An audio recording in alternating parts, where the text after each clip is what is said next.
ఏమంటే గమనించండి, ఒంటరితనములో ఆదరణ కలుగుతుంది. ఏంటి చెప్పండి? ఒంటరితనములో ఆదరణ కలిగిస్తుంది.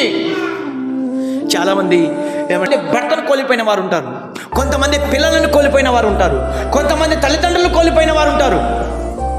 ఏమండి, ఒక కుటుంబం ఉందండి బొంబాయి ప్రాంతంలో. ఆ 2 పిల్లలు ఉంటారు. ఆ పిల్లవానికి మరి మూగవాడు అబ్బాయి, వాళ్ళ తమ్ముడు మూగవాడు, వాళ్ళ అక్క ఏమండి ఏరే ప్రాంతంలో వివాహం చేసుకునింది. ఆ అబ్బాయి మరొక అబ్బాయి ఉన్నాడు, 3 పిల్లలు. వాళ్ళిద్దరు తల్లిదండ్రులు చనిపోయారు. ఆ 2 తల్లిదండ్రులు చనిపోయారు యవన కాలంలో. వాళ్ళ 2 తల్లిదండ్రులు, ఒక ఆయన వాళ్ళ నాన్న తాగి తాగి తాగి కిడ్నీలు ఫెయిల్ అయి చనిపోయాడు. వాళ్ళమ్మ టీఫీ రోగంతో చనిపోయింది. చనిపోతే 2 పిల్లలు, యవనస్తుల పిల్లలు.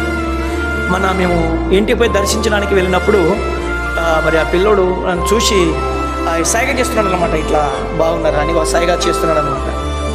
వాళ్ళ అన్న వచ్చాడు, బాబాయ్ బాగున్నారా అని చెప్తున్నాడు. నాకు వాళ్ళకి చూస్తే ఒక అనిపించింది, వీళ్ళకి నిరీక్షణ ఏంటి, వీళ్ళకి ఇలా ఆదరణ ఏంటి, వీళ్ళకి వాళ్ళ తల్లిదండ్రులు ఫోటో పెట్టుకున్నారు. వాళ్ళకి చూడగా నాకు చాలా బాధ అనిపించింది. ఇప్పుడు మా నాన్న చనిపోయి 9 ఏళ్ళు అయింది. మా నాన్న ఇప్పుడు మేము తలుచుకుంటాం, మా నాన్న ఉంటే ఎంత బాగుండు అని. ఏమండి, మా నాన్న మా అన్ని విషయాలు మనంలో చూశాడు, మనవరాణులను చూశాడు, పెళ్ళిళ్ళు చూశాడు, అన్నీ చూశాడు. అయినా ఇప్పటికీ అనిపిస్తుంది మా నాన్న ఉంటే బాగుండు కదా అని. మాకే అట్లా ఉన్నప్పుడు ఏమండి, తల్లి లేదు, తండ్రి లేదు, ఆ అబ్బాయి వాళ్ళకి ఎలా ఉండాలి చెప్పండి? ఒక తమ్ముడేమో మూగవాడు, ఏం మాట్లాడలేడు, ఒక్కడే ఉన్నాడు. అన్న వాడు ఏదో వాడు కష్టపడాలా, చేసుకోవాలా, తినాలా, ప్రేమని దేవుని పర్లాగా. అయితే అలాంటి ఏమండి ఎవరు లేని ఒంటరితనములో ఏం కలిగిస్తా చెప్పండి? ప్రభు అంటాడు, నేను ఉన్నాను, భయపడవద్దు.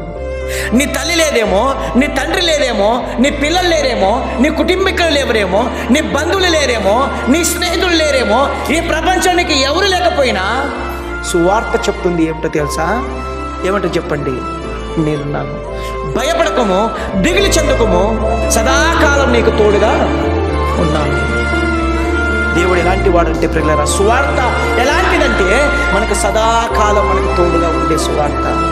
కాబట్టి అక్కడ గొర్రెల కాపరులకు చెప్తున్నాడు, ఇదిగోండి మీకు ఒక సువార్తమానం వినిపిస్తున్నాను, మీకు ఒక సువార్తమానం చెప్తున్నాను. ఏంటో తెలుసా? దావీదు పట్టణములో నేడు రక్షకుడు మీ కొరకు పుట్టి ఉన్నాడు.